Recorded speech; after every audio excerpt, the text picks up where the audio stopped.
guys, it's Mrs. Lane here. I hope you had a wonderful Easter break. But I'd like to talk to you now about some writing. In the past weeks, we've done descriptive writing, argumentative writing. We've also done some persuasive writing. But this week, we're going to be working on compare and contrast. Now, we haven't done a lot of compare and contrast writing, so I wanted to go over a few basics with you and cover some of it before you get started. Now, the first thing you need to know is this assignment is going to take the entire week.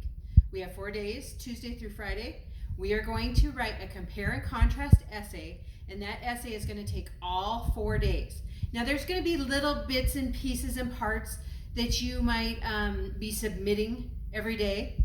So one day you'll maybe submit an introduction. One day you'll possibly submit body paragraphs. You're going to submit little pieces and parts every day, but the entire essay won't be turned in until Friday. And I'll explain as we go, so don't worry about that. Just know you don't need to turn in the entire essay until Friday. Okay? So compare and contrast. Now when we compare and contrast, we can compare and contrast lots and lots of things. There's millions of ideas. Compare means to tell how things are similar, and contrast means to tell how things are different. So I've come up with some ideas for you. Maybe you want to compare and contrast the characters of Harry Potter and Malfoy. Maybe you want to compare and contrast Democratic ideas versus Republican ideas. Maybe you want to think about comparing and contrasting books versus movies. Is it better to read the book first, or is it better to watch the movie first?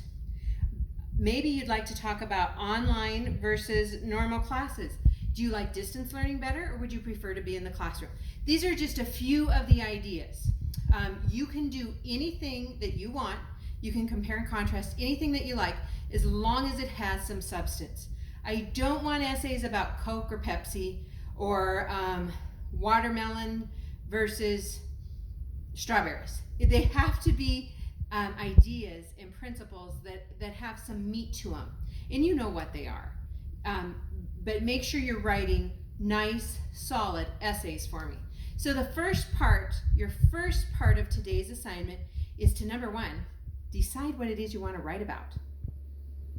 And it's up to you, as long as it's got substance. Once you've decided what you want to write about, go down to that section right underneath the instruction here, and where it says class comments, and write in what you're writing about so we all can see. So if you're going to be doing Harry and Malfoy, which this makes me immediately think of you, Sophia, but if that's what you're going to be doing, write Harry versus Malfoy in the comments below. And I want to see what everyone is doing. So make sure you do that. Then the second part of today is a Venn diagram. And I wish I would have created a worksheet for you, but I don't have that in your packet, so you're going to have to create this worksheet on your own, but it's pretty simple. And what I did is I traced 2 bowls, just so you could get that. And for example, in my compare and contrast essay, I'm comparing acrylic paints versus paint pens. Now, the reason I'm doing that is my idea was if I wanted to paint on some rocks, right? And I want to know which is a better way to paint on rocks. Should I use traditional paint brushes and traditional paints, or should I invest in an acrylic paint pen set, which is, it comes like this. There's 12 colors in this box, but then you get these pens, and these pens have paint in them. So what is better? Which is going to be better for me? So what I've done is I've created this Venn diagram. You're going to want to create the same thing no matter what it is that you're writing about. So on this side, acrylic paints, I've got that you can blend colors with those better. They require cleanup. They take a longer time to dry, and they last longer. Versus the paint pens, which dry quickly. There's no cleanup, but you can't blend colors very well. That part's difficult.